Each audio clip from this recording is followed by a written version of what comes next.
Pregnant ആയതിനു ശേഷം എന്തൊക്കെ യൂറിൻ ടെസ്റ്റുകളാണ് നമുക്ക് ചെയ്യാനുള്ളത്?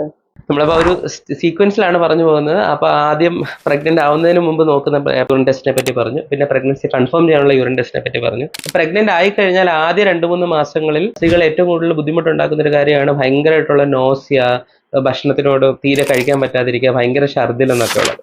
അപ്പോൾ അത് ഓരോരുത്തർക്കും ഓരോ രീതിയിലാണ്. ചിലർക്ക് അത് ഭയങ്കര സിവിയർ ആയിരിക്കും, ചിലർക്ക് മാനേജബിൾ ആയിരിക്കും, ചിലർക്ക് ഒരു ഇഷ്യൂ ഇല്ലാത്തവരും ഉണ്ട്. അപ്പൊ ഈ അതിഭയങ്കരമായിട്ടുള്ള ഛർദിൽ വരുമ്പോൾ ഭക്ഷണം തീരെ ഉള്ളിലേക്ക് എടുക്കാൻ പറ്റാതെയാകും. അപ്പൊ നമ്മുടെ ശരീരത്തിന് പക്ഷേ എനർജി വേണം, നമുക്കും വേണം, വളർന്നു വരുന്ന കുഞ്ഞിനും വേണം. അപ്പൊ നമ്മുടെ ശരീരം എന്ത് ചെയ്യുമെന്ന് വെച്ച് കഴിഞ്ഞാൽ നമുക്ക് സോഴ്സ് ഓഫ് എനർജി ഇല്ല. അപ്പൊ നമ്മുടെ ബോഡിയിലെ തന്നെ ഫാറ്റിനെയൊക്കെ അത് ബ്രേക്ക് ഡൗൺ ചെയ്യാൻ തുടങ്ങും. അപ്പം അത് കാരണം കീറ്റോൺ ബോഡീസ് എന്ന് പറയുന്ന ചില സാധനങ്ങൾ നമ്മുടെ ശരീരത്തിൽ ഉണ്ടാവും. അത് യൂറിൻ വരെ എക്സ്ക്രീറ്റ് ചെയ്ത് കളയും. അപ്പൊ അങ്ങനെയുള്ളപ്പോൾ ആ യൂറിൻ ഒരു ഫ്രൂട്ടി സ്മെല്ലൊക്കെ കാണാം. അപ്പൊ അത് പക്ഷെ അങ്ങനെ വരുന്നത് ആക്ച്വലി കേടാണ്. അത് വേറെ പല ഇഷ്യൂസിലേക്കും അത് പോകാം. ചിലതരം ഷുഗറുള്ള ആൾക്കാർക്ക് ഇതേപോലെ സാധനം ഇത് വരാറുണ്ട്.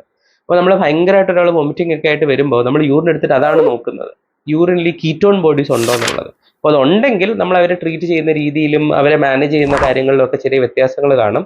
നമ്മൾ ഫ്ലൂയിഡുകൾ ഇടും, നമ്മൾ ഡ്രിപ്പ് ഇടുക എന്ന് പറയില്ല, IV ഫ്ലൂയിഡ്സ് ഇടും, ചില രീതിയിലുള്ള മരുന്നുകൾ കൊടുക്കും, നമ്മൾ അവരുടെ ഷുഗറും കുറേ ഇലക്ട്രോലൈറ്റ്സ് കുറേ ടെസ്റ്റുകളൊക്കെ നോക്കും.